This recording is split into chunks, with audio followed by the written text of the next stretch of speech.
ಓಂ ಶ್ರೀ ಗುರು ಬಸವಲಿಂಗಾಯ ನಮಃ. ಬಸವಾದಿ ಶರಣರ ಯಾವ ವಚನಗಳನ್ನು ಓದಬೇಕಂದ್ರೂ ಕೂಡ ಮೊದಲು ನಮಗೆ ಸಿದ್ಧತೆ ಮುಖ್ಯ ಆಗ್ತದೆ. 12ನೇ ಶತಮಾನದಲ್ಲಿ ಬರೆದಂಥ ವಚನಗಳಿಗೆ 12ನೇ ಶತಮಾನದಲ್ಲಿ ಬರೆದ ವಚನಗಳನ್ನು ನಾವು ಸರಿಯಾಗಿ ಅರ್ಥ ಮಾಡಿಕೊಳ್ಬೇಕಾದ್ರೆ ಅವತ್ತಿನ ರಾಜಕೀಯ ಸ್ಥಿತಿ, ಅವತ್ತಿನ ಸಾಮಾಜಿಕ ಸ್ಥಿತಿ, ಅವತ್ತಿನ ಆರ್ಥಿಕ ಸ್ಥಿತಿ, ಜೊತೆಗೆ ಅವತ್ತಿನ ಸಾಂಸ್ಕೃತಿಕ ಸ್ಥಿತಿ ಇತ್ಯಾದಿಗಳನ್ನು ನಾವು ಅರಿಯಲೇಬೇಕಾಗ್ತದೆ. ಇತಿಹಾಸವನ್ನು ಅರ್ಥ ಮಾಡಿಕೊಂಡಾಗ ಮಾತ್ರ ವಚನಗಳು ನಮಗೆ ಸ್ಪಷ್ಟವಾಗಿ ಮತ್ತು ಖಚಿತವಾಗಿ ಅರ್ಥ ಆಗ್ತವೆ. ಇಲ್ಲದೆ ಹೋದರೆ ವಚನಗಳನ್ನು ತಪ್ಪಾಗಿ ವಿಮರ್ಶಿಸುವ, ತಪ್ಪಾಗಿ ವ್ಯಾಖ್ಯಾನಿಸುವಂಥ ಸಂದರ್ಭಗಳು ನಮಗೆ ಎದುರಾಗ್ತವೆ.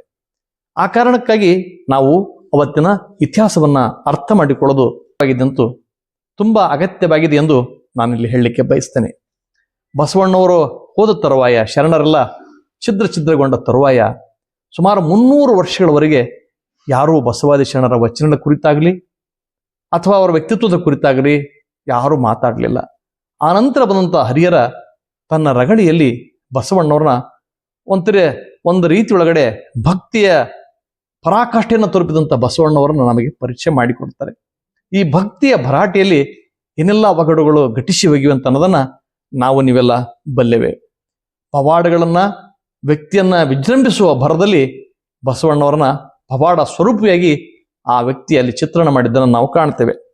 ಇದಕ್ಕೆ ಬಸವ ಮೃದು ವಚನವೇ ಸಕಲ ತಪಂಗಳಯಾಂದೆ ಅಂತ ಹೇಳಿದವರು, ಸದು ವಿನಯವೇ ಸದಾಶಿವನ ಒಲುಮೆ ಅಂತ ಹೇಳಿದವರು.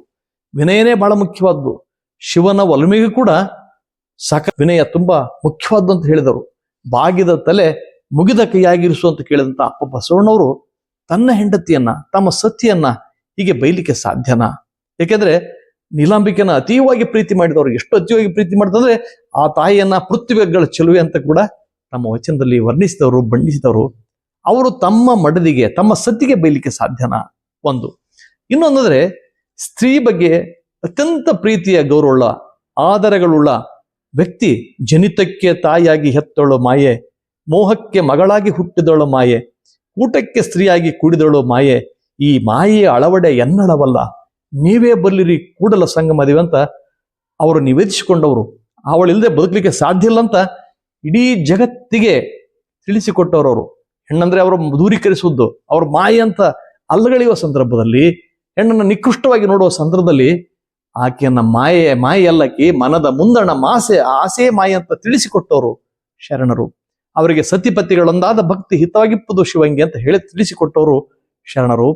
ಆದ್ದರಿಂದ ತಮ್ಮ ಹೆಂಡತಿಗೆ, ತಮ್ಮ ಪ್ರೀತಿಯ ಪೃಥ್ವಿಗಳ ಚೆಲುವೆ ಅಂತ ನೀಲಲೋಚನೆಗೆ ಈ ರೀತಿ ಬೈಲಿಕ್ಕೆ ಸಾಧ್ಯ ಅಂತ ನನ್ನ ತಂದೆ ಪ್ರಶ್ನೆ ಹಾಕೊಂಡು ತಮಗೆ ತಾವೇ ಉತ್ತರವನ್ನ ಹುಡುಕಿಕೊಂಡಿದ್ರು. ಅಯ್ಯ ಎಂದೆಡೆ ಸ್ವರ್ಗ, ಎಲ್ಲವೋ ಎಂದೆಡೆ ನರಕ. ಅಯ್ಯ ಎಂದೆಡೆ ಸ್ವರ್ಗ, ಎಲ್ಲವೋ ಎಂದೆಡೆ ನರಕ. ಬಹುಶಃ ಬಸವಣ್ಣವರು ಅಯ್ಯ ಅನ್ನೋದು ಬಿಟ್ಟು ಎಲ್ಲವೋ ಒಂದು ನರಕವನ್ನು ಸೃಷ್ಟಿಸಿಕೊಂಡ್ರೆ ಇಲ್ಲ, ಬಸವಣ್ಣವ್ರು ಹಾಗೆ ಮಾಡ್ಲಿಕ್ಕೆ ಸಾಧ್ಯವಿಲ್ಲ. ಅವ್ರಿಗೆ ಗೊತ್ತು, ತನುವಿನ ಕೋಪ ತನ್ನ ಹಿರಿತನದ ಕೇಡು, ತನುವಿನ ಕೋಪ ತನ್ನ ಹಿರಿತನದ ಕೇಡು, ಮನದ ಕೋಪ ತನ್ನ ಅರಿವಿನ ಕೇಡು. ಮನಸ್ಸಿನಲ್ಲಿ ಕೋಪ ಮಾಡಿಕೊಂಡ್ರೆ ತನ್ನ ಅರಿವಿನ ಕೇಡಾಗ್ತದೆ. ಅರಿವಿನ ಕೇಡಾಗ್ಲಿಕ್ಕೆ ಬಸವಣ್ಣವ್ರು ಬಯಸಿದ್ರ?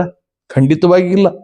ಯಾಕೆಂದ್ರೆ ಬಸವಣ್ಣರಿಗೆ ಗೊತ್ತು, ಆ ರೀತಿಯ ಕಟುವಾದ ಶಬ್ದಗಳನ್ನ ಯಾರಿಗೂ ಬೈಬಾರದು ಅಂತ ಅನ್ನೋದು, ಅನ್ಬಾರದು ಅಂತ ಅನ್ನೋದನ್ನ ತಮಗೆ ತಾವೇ ವಿಧಿಸಿಕೊಂಡ ನಿರ್ಬಂಧ ಆಗಿತ್ತು. ಈ ನಿರ್ಬಂಧವನ್ನು ಮೀರಿ ಅವರಿಗೆ ಹೋಗ್ಲಿಕ್ಕೆ ಸಾಧ್ಯ. ಮಹಿಳಾ ಪರವಾಗಿ ಬಹಳ ಪ್ರೀತಿಯಿಂದ, ಗೌರವದಿಂದ ಮಾತನಾಡ್ತಕ್ಕಂಥ ಅಪ್ಪ ಬಸವಣ್ಣವರು ಮಹಿಳೆಗೆ, ತನ್ನ ಮಡದಿಗೆ ಆಕೆ ಚಾಂಡಲಗಿತ್ತಿ ಅಂತ ಹೇಗಂದ್ರು? ಅನ್ಲಿಕ್ಕಿಲ್ಲ.